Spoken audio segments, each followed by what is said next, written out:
A gente manda em Deus? Não, que isso? Mas Ele nos orienta em Sua palavra e diz: tudo que pedir ao Pai, meu nome eu farei. Igreja que é igreja, ela vai acreditar nas promessas. Nós vamos continuar enfrentando e salvando mais vidas. Glória a Deus. Glória a Deus. Então, voltando aqui para o sofrimento, né? Já entendemos por que aconteceu o exílio. Aquela leva de gente que foi, só que dentre eles tinha crente. Tinha crente. E ainda mais, há uma doutrina, há uma verdade na Bíblia, que nós aprendemos, escrito lá em Efésios, é o chamado propósito eterno. Gente, olha para cá. Quando você aprende isso, sobre propósito, sobre desígnio, entende? Por detrás de toda e qualquer confusão, você se lembra, na leitura de Daniel, vocês viram tudo que foi colocado. Quando houve toda aquela confusão, morte aos sábios de Babilônia. Quer dizer, aí está lá aquele judeu crente, né? Crente, aquele judeu que não fez nada para estar lá, mas ele era judeu, né? Nós não fazemos nada para ter certas agruras, mas nós somos brasileiros, como outros em outros países, né?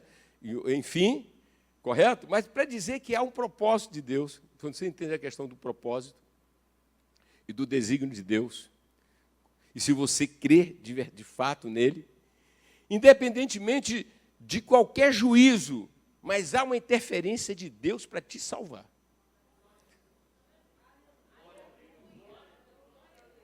Os meios que vai atrair Deus, a oração, o jejum. Senhores, senhoras, vamos amar a palavra de Deus, vamos contextualizar. Quando Deus se indignou com Sodoma e Gomorra, quem se lembra? A história de Sodoma e Gomorra. Hein? Deus tinha tido uma conversa com Abraão, e de repente Deus falou assim: eu vou ocultar a Abraão o que eu estou para fazer em Sodoma? Visto que ele será uma grande nação? O que foi que Deus fez? Hein? Falou com Abraão, né? Orientou Abraão. E Abraão aproveitou e foi orar, porque tinha gente de Abraão em Sodoma. Quem conhece aquela história de Sodoma direitinho? E Deus vai mandar quem em Sodoma? Ele vai mandar os anjos. A cidade era tão pervertida que quando esses anjos chegaram lá, os homens daquela cidade queriam o quê? Usar os anjos como se fosse mulher. Quem se lembra disso? E Ló se desesperou, não foi? Para salvar Ló. Ló falou: olha, eu tenho filhas virgens, não façam isso. Esses homens estão aqui. Aí os caras eram tão mal, falaram: agora vamos quebrar você também. Você não é daqui, quer ser o melhor, que está fazendo juízo entre nós? Aí os anjos foram, cegaram aquelas pessoas, não foi? Sintetizando, Ló foi salvo. Ló foi salvo. Olha para quem está ao outro lado e fala assim: meu amado, onde houver alguém que chame a atenção de Deus, você vai atravessar. Você, veja bem, talvez algumas coisas já aconteceram na sua vida e você não era nem cristão. E você diz: olha, Deus me livrou. Mas como te livrou? Porque Deus já estava te acompanhando. Falou assim: eu vou pegar esse cara. Eu vou pegar essa pessoa para me servir. Não vai, não. 1000 caíram ao teu lado, 10.000 à tua direita, mas você ainda está aqui. E você vai continuar por causa de um propósito de Deus. Glórias a Deus. Quanto de nós já estivemos assim à beira da morte e você voltou por quê? Alguém quer levantar as mãos assim e agradecer a Deus? Alguém quer levantar as mãos e agradecer aos céus? Alguém quer levantar as mãos e agradecer a Deus? Quer dizer, apesar dos pecados de Judá, que alcançou, não é, aquele povo.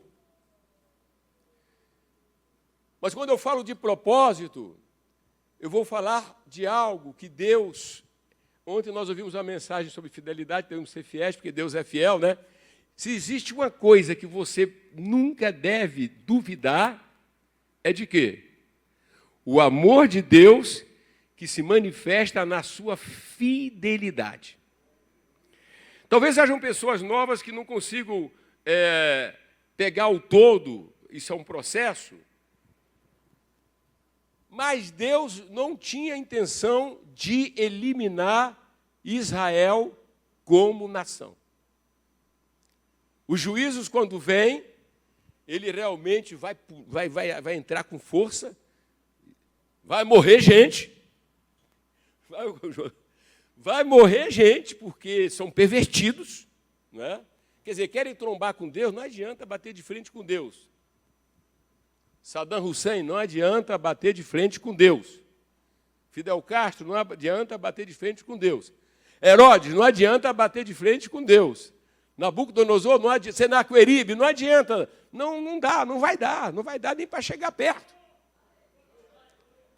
Adolfo Hitler, não adianta. Naquele momento ele achava que ele era o Deus, né? Era ou não era? Mas passou. Passou. Amém? E Deus preservou judeus que se multiplicaram na grande semente e é uma das nações mais avançadas hoje lá. Por quê? Porque dentro do propósito de Deus, correto? Deus fez aliança com Abraão. Olhe para quem está ao seu lado. Meu amado, a gente deve concluir na terça, mas de cara, aquilo que Deus firma, Ele vai cumprir. Então Ele vai corrigir o povo, Ele vai substituir reis, Ele vai substituir indivíduos. Vocês entenderam ou não? Hein? Mas a aliança foi feita. Israel tinha que ser preservado, porque estava no pacote do plano de Deus, que dessa nação, que Deus trouxe muitas coisas boas, mas o Messias, o Cristo, o Filho eterno de Deus, que tomaria sobre si a natureza humana, tinha que nascer de uma nação, de uma família. E é muito legal que a gente está aqui, a gente vai no passado e volta no presente e projeta o futuro, né? E isso tudo já aconteceu, ele já veio. E é muito lindo que quando ele dialoga com a mulher samaritana, que a princípio não quis dar atenção para ele, ele diz, a salvação vem dos judeus. Então você percebe que aquelas pessoas que vão para o exílio, correto? O Senhor está fazendo as correções e num determinado momento ele garantiu em várias profecias que ia trazê-los de volta. Meu irmão, em meio a esse caos que nós estamos vivendo, em meio à incerteza, os líderes mundiais só passam incerteza. Não dá para se confiar no Macron. Não dá para se confiar, porque antes do Macron já tivemos o Chirac, o Mitterrand. Eles querem fazer, mas há uma força maior do que eles. É o pecado dentro deles, é o orgulho e o diabo. E só quem sabe dessa verdade é aquele que foi revelado. Quem foi revelado? Você, a igreja. Você sabe que não vão conseguir acabar com as drogas, não vão conseguir acabar com o desmatamento. Não é de hoje, eu me lembro da Eco 92, aviões cruzando os céus e desembarcando os estadistas da época para uma grande reunião no Rio.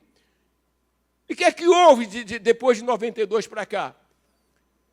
Por causa do pecado. Eu sei disso, você sabe disso. Nós somos mais sábios, porque o Evangelho vem de Deus.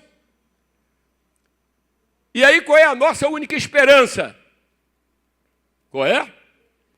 É que hoje pode acontecer.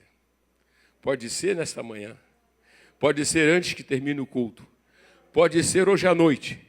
Ou pode ser mais daqui a alguns anos. Na tribulação daqueles dias. O sol escurecerá. A lua não dará sua claridade. Os poderes dos céus serão abalados. E surgirá no céu o sinal do Filho do Homem. Vindo com poder e glória. Meu Deus, eu estou vendo isso. Eu estou sentindo isso. Eu estou vendo isso. É a única esperança. Vamos levantar as mãos e dizer: Senhor, que eu olhe todos os dias para Ti, que eu me firme nas promessas, porque o Senhor nunca falhou. Nunca falhou.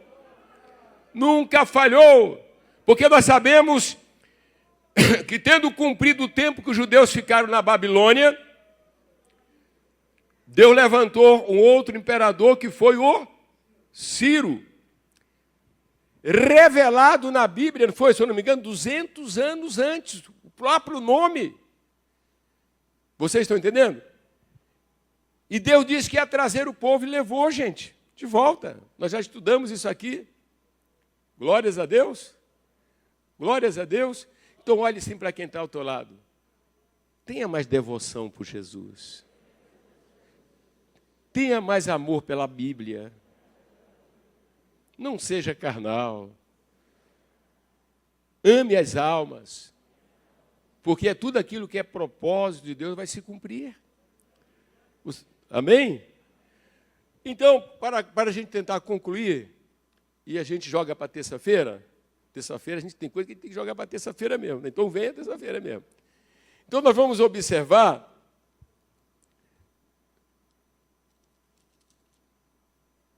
como lemos no capítulo 2,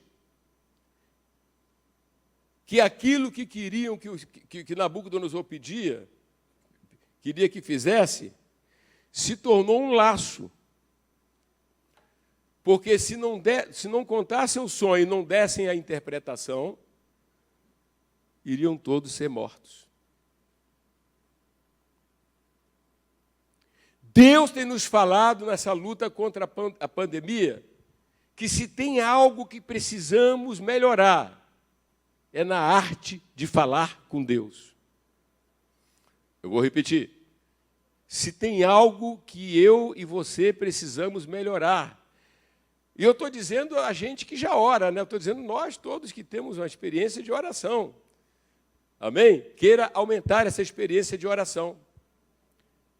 Porque vocês viram que, pelo contexto que foi apresentado, tinha alguma saída para Daniel e os hebreus, se não fosse Deus? Hein? Então olhe para quem está ao seu lado. Olha, nós estamos vivendo uma situação onde tem os efeitos colaterais da própria pandemia, onde tem as incertezas, mas o nosso olhar tem que estar totalmente para Deus. Irmãos e irmãs, pelo amor de Jesus, vocês já leram, vocês já perceberam, vocês já entenderam que não restava a Daniel outra pessoa. Não adiantava, se fosse hoje, ele mandar um e-mail para tal lugar, para tal lugar, para tal pessoa, mandar para a ONU, ninguém ia ajudá-lo. Só Deus. Só Deus. Foi Daniel ter com o rei, lhe pediu designar-se tempo, e ele revelaria ao rei a interpretação. São muitas as lições. Uma delas, qual é? Olha só, diga assim: sempre que você se vê com um problema, enfrente-o. Não joga debaixo do tapete. Não coloca na gaveta e deixa para lá. Daniel ensina isso. A ameaça de morte era séria, era verdadeira. E o cara que sai para matar, é com ele que Daniel vai se encontrar. É o Arioque, não é isso? Não é o Arioque? Sim ou não? Então Daniel falou avisado impudentemente a Arioque, chefe da guarda, que tinha saído para matar os sábios. E Daniel era um dos sábios. Porque no capítulo 1 de Daniel, Daniel estudou. É uma parte que talvez eu entre na terça-feira. Daniel se qualifica, que é outra coisa que a gente aconselha a todo mundo, entende, que deve se qualificar. Né? Mas vem essa ordem, significa, que significa aqui, pastores? Que o título de Daniel não vai salvá-lo. A famosa carteirada. Amém? Sabe com quem está falando? Daniel, a morte está chegando. Quem mandou foi o rei, me leve ao rei. Isso fala de quê? Fala de quê? Hein? Sei quem eu sou e que a minha vida está nas mãos é de Deus, não é desse rei. A minha vida está na mão de Deus. A gente ama os médicos, respeita os médicos, mas eu não coloco a minha vida na mão do médico. A minha vida está na mão de Deus. Eu jamais me esquecerei daquele período, vocês devem se lembrar, quando o doutor Tancredo Neves, não é? Teve aquela situação de saúde complexa, passou mal em Brasília, depois ele foi levado para São Paulo. E eu me recordo que apareceu um médico, né, e o médico disse assim, eu vou curá-lo, falou para o Brasil. Nariz em pé, eu vou curá-lo. Sabe, quando eu ouvi aquele médico falando, me bateu um mal-estar da forma que ele falou. Tancredo não foi curado, Tancredo entrou para a história, morreu. Meu amado irmão, nesse momento de caos, não se apoie em braço de ninguém, seja o braço político, seja o braço eclesiástico, seja o braço da tua capacidade, seja o braço da tua história, se apoie só em Deus. Vocês estão ouvindo esse pregador pregando aqui? Se apoie só em Deus. Deus precisa sentir, né? Ele precisa, sabe, disso, que alguém confia. A Bíblia diz que sem fé é impossível agradar a Deus. E aqueles que creem sabem que serão galardoados. Você não pode estar sendo consumida por essa ansiedade. Você não pode estar consumido por essa insegurança, por esse medo. Medo de alguma coisa. Sabe, o que é que vai acontecer, o que é que não vai acontecer? Até os teus cabelos, se você tiver cabelo, estão contados. Até os teus... Está escrito isso, amém? É uma vida na mão de Deus. Imagine Daniel, ele olha, não tem mais tempo. Daniel, ele olha, né, estou longe da minha terra, estou longe, né, e tudo mais. Quem vai me ajudar agora? Vou recorrer a quem? Me lembro do Roberto Carlos, que num momento de depressão, né, num momento difícil, ele fez a música Lady Laura, falando da mãe, sentindo a saudade quando era uma criança, e a mãe quem teve mãe, né, como eu tenho também. Então, a mãe é um negócio tremendo, né? Você corre para a mãe, vem cá, tal, etc. Sim ou não? Mas há momentos que a nossa mãe não pode fazer nada, né? Porque foge do alcance dela, muito embora ela esteja na terra. Né? Quem vai fazer? É Deus. E o que é que aquele Daniel vai fazer? Ele vai ao rei. Você viu, o pastor Miranda, né, falou sobre Nabucodonosor, o poder que ele tinha.